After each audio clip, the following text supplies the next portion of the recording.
ভারতের ক্ষমতাসীন রাজনৈতিক দল ভারতীয় জনতা পার্টি বিজেপি ২৭ বছর পর দিল্লিতে ক্ষমতায় এসে বিজেপি দিল্লি পুলিশকে কেন্দ্রীয় সরকারের অধীনে নিয়ে আসে এবং রাজ্য সরকারের সাথে তাদের সম্পর্ক আরও শক্তিশালী করে।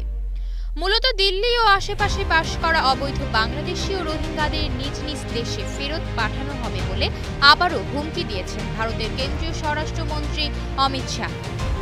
এজন্য এরই মধ্যে দিল্লি পুলিশকে নির্দেশনাও দেওয়া হয়েছে বলে তিনি জানিয়েছেন। এর মাধ্যমে তারা অবৈধ অনুপ্রবেশকারীদের চিহ্নিত ও ফেরত পাঠানোর প্রক্রিয়া দ্রুততর করতে চায়।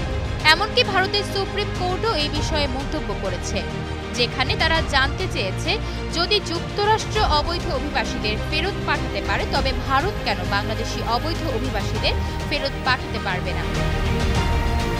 শুক্রবার নিজ কার্যালয়ে দিল্লি পুলিশের শীর্ষ কর্মকর্তাদের সঙ্গে বৈঠকে অমিত শাহ এই নির্দেশনা দেন বলে এক প্রতিবেদনে জানিয়েছে এনডিটিভি।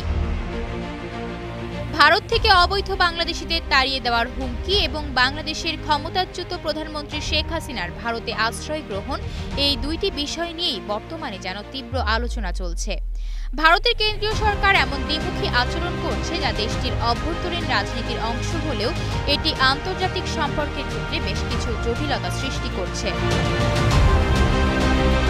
অমিত শাহের অভিযোগ, আম আদমি পার্টি সরকার এতদিন অবৈধ বাংলাদেশি এবং রোহিঙ্গাদের চিহ্নিত করতে ব্যর্থ হয়েছে এবং বৈধতা প্রমাণের জন্য সাহায্যকারী অসাধু চক্রের বিরুদ্ধে কার্যকর পদক্ষেপ নেয়নি। বিজেপি এবার এই সমস্যা সমাধানে তৎপর হয়ে উঠেছে যাতে জাতীয় নিরাপত্তা নিশ্চিত করা যায়। তিনি দিল্লি পুলিশ এবং রাজ্য সরকারকে প্রয়োজনীয় তথ্য সরবরাহ করার পাশাপাশি অবৈধ অনুপ্রবেশকারীদের বিরুদ্ধে তৎপর হওয়ার নির্দেশ দেন।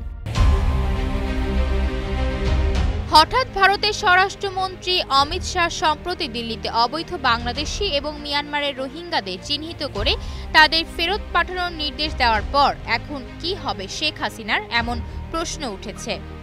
শেখ হাসিনার ভারতে অবস্থান এবং তাকে তাড়ানোর বিষয়ে এখনও স্পষ্ট কোনো বার্তা দেওয়া হয়নি। যদিও ভারতের এই পদক্ষেপ বাংলাদেশের সাথে ভারতের সম্পর্কের উপর প্রভাব ফেলতে পারে, তবে সময়ই বলবে শেখ হাসিনার জন্য ভবিষ্যতে কি অপেক্ষা করছে।